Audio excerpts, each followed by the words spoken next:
It's your boy Pooh CYGG, and I'm back with another video, man. I know you guys been waiting a minute, but I've been very busy dealing with a lot of stuff, mostly graduation stuff, but I'm back today. So with that being said, I'm about to basically talk about the archetype system in NBA 2K17 and what I think we may see in NBA 2K18. Let's go. For many of you guys who played NBA 2K17 this year, you already know that the top archetypes were the Playmaker and the Sharpshooter. So those two archetypes were the archetypes of the year. Those were the players to run with this year.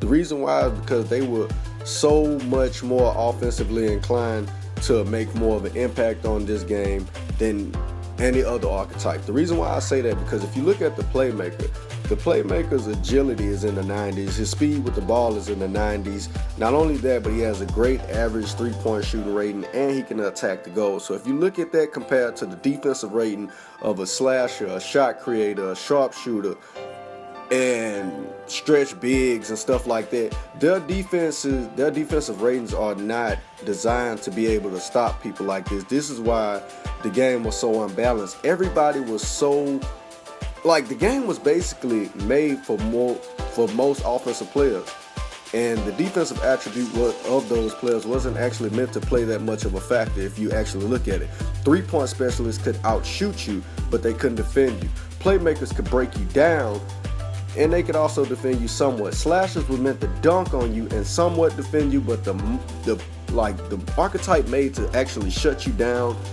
was the lockdown defender. So with that being said, it kind of put this game at a heavy imbalance.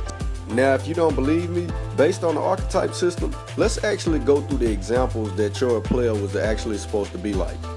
Alright, if you were a sharpshooter, you were expected to be like Steph Curry.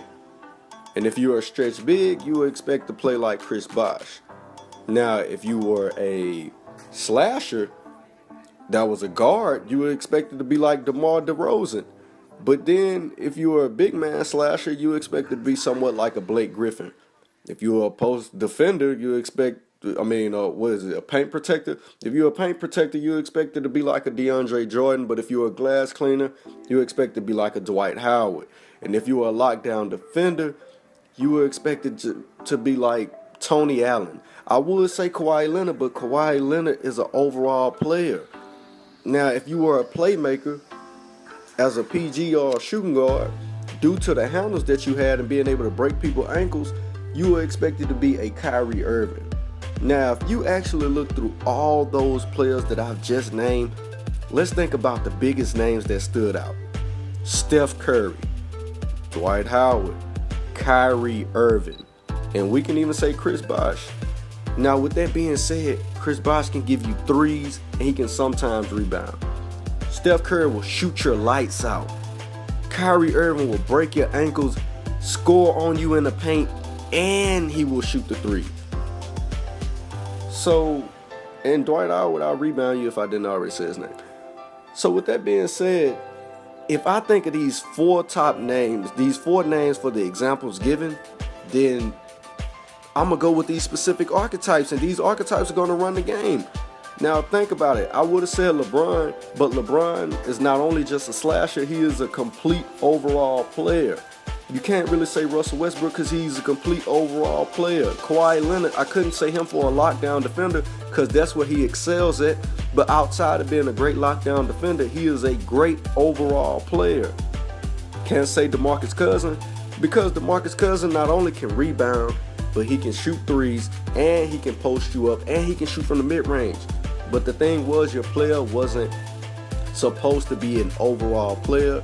You were meant to play a specific role, and if every role was designed for offense, especially the key archetypes such as sharpshooter, playmaker, stretch bigs, point forward, and slashers, if all these roles are meant to basically are offensively inclined for scoring, and the only type of position or the only archetype inclined for defending is the lockdown defender, then of course it's going to be an incredible imbalance in the game, because you have a sharpshooter who can put up more points due to them specializing in an area that accumulates more points down the floor than a slasher or a playmaker.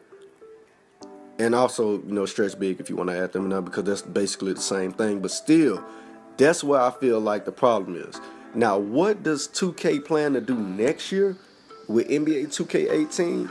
As far as the archetype system, I really don't know.